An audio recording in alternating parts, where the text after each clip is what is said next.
वो ठंड से ठिठुरता एक दिन था जिस दिन मैं यानी सरिता और मेरी हम उम्र पड़ोसी सहेली विमला हम दोनों घर के बाहर बैठे धूप सेक रहे थे। 3 दिन बाद आज सूरज देवता ने दर्शन दिए थे, सो गली में रौनक थी। पास वाले खुले मैदान में कुछ गायें पेट पूजा के इरादे से घूम रही थी। एक गाय मटर के छिलकों के साथ एक प्लास्टिक की थैली खाने लगी तो मेरे नाती अमन ने दौड़कर गाय के मुंह में जाने से पहले प्लास्टिक की थैली खींचते हुए विमला जी से कहा, विमला दादी, आप जानवरों को बचे हुए खाने और सब्जियों के छिलकों के साथ प्लास्टिक की थैली क्यों डाल देती हैं? आपको पता है कि यह इनके लिए कितनी घातक होती है। अमन की इस बात पर नाक चढ़ाती विमला बोली, बड़ा आया जानवरों का प्रेमी।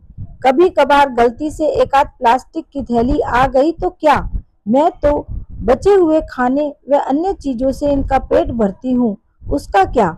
अमन ने कहा, वाह दादी, मतलब 4 छोटे पुण्यों के साथ एक बड़ा पाप मुफ्त। विमला और चिढ़ गई। सुन अमन, मुझसे ज्यादा किटपिट न कर। ये नई पौध 4 किताबें क्या पढ़ने लगी, खुद को बड़ा ज्ञानी समझने लगी है। विमला और अमन की बहस बढ़ते देख मैं बीच में कूदी। अरे अमन बेटा, जा अंदर जा, देख तुझे तेरी माँ बुला रही है। मेरे कहते ही अमन अंदर चला गया, पर बिमला की भ्रुकुटी अब भी तनी की तनी थी। उसका गुस्सा शांत करने के इरादे से मैंने उसे समझाते हुए कहा, छोड़ विमला, अमन तो बच्चा है और बात भी तो वह सही कह रहा है। जब जानती हो कि प्लास्टिक की थैली जानवरों के लिए नुकसानदेह है तो क्यों यहाँ वहाँ फेंक देती हो? रोज गाना गाती कचरा गाड़ी आती तो है, उसमें डाल दिया करो। वाह, जैसा नाती वैसी दादी। अब तुम भी ज्ञान बांट लो। खूब डालूंगी प्लास्टिक बैग यहाँ वहाँ, तुम लोगों को जो करना है सो कर लो। विमला गुस्से में बड़बड़ाती घर जाने को उठ खड़ी हुई थी।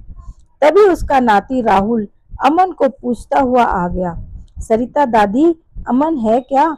आप हम दोनों को गली के जानवरों के लिए गर्म घर तैयार करने हैं। देखिए मैं अपने घर से कितनी सारी चीजें लेकर आया हूँ। ये पुरानी बोरी, दादी की फटी शॉल, पुरानी चटाई, फटी दरी। विमला के नाती की बात सुनकर मैं मुस्कुराई तो विमला की नाक और चढ़ गई। हाँ हाँ, बांट दो सब इन जानवरों को। अजीब नई नस्ल पैदा हुई है, इन्हें इंसानों की तो कोई कदर नहीं और जानवरों को सिर पर बैठाए घूम रहे हैं। लाओ मेरी शॉल, अभी यह इतनी भी नहीं फटी है कि गली के पिल्ले इसे ओढ़कर घूमे। गुस्से में अपनी शॉल छीनती हुई विमला घर चली गई। कुछ ही देर में अमन और राहुल ने गली के जानवरों के लिए गली के अलग अलग कोने में छोटे छोटे घर तैयार कर दिए। नन्हा पिल्ला टिम तो फुदक फुदक कर अपने नए घर में बैठ भी गया। वहां छत पर खड़ी विमला ने टिम को हे दृष्टि से देखा। धीरे धीरे दोपहर से शाम हो गई। दिन जितनी जल्दी से डूबा, पारा उतनी ही तेजी से लुढ़क रहा था और ठंड बढ़ रही थी। घर घर अलाव जल रहे थे। उस रोज विमला के पेट में बड़ी जोर का दर्द उठा। राहुल ने अमन को आवाज दी और दोनों कार में विमला को लेकर अस्पताल भागे। डॉक्टर ने कहा, विमला को ठंड लग गई है, उन्हें ठंड से अपना पूरा बचाव करना होगा। कुछ ही देर में वह दवाई लेकर राहुल और अमन के साथ वापस आ गई।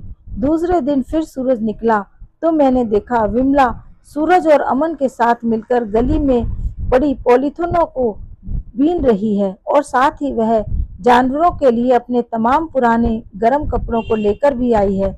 मैं विमला के समीप जाकर बोली, यह हृदय परिवर्तन कैसे हुआ विमला?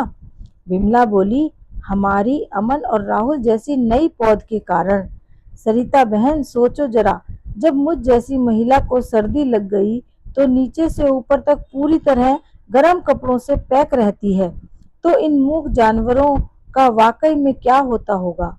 हम तो अच्छा खासा साफ और शुद्ध भोजन करते हैं, तब भी बीमार पड़ जाते हैं, तो इनका प्लास्टिक खाकर क्या हाल होता होगा। जिस नई पौध के विचारों पर विमला रूठ जाती थी, आज उसी नई पौध की सोच ने उसको बदल दिया था।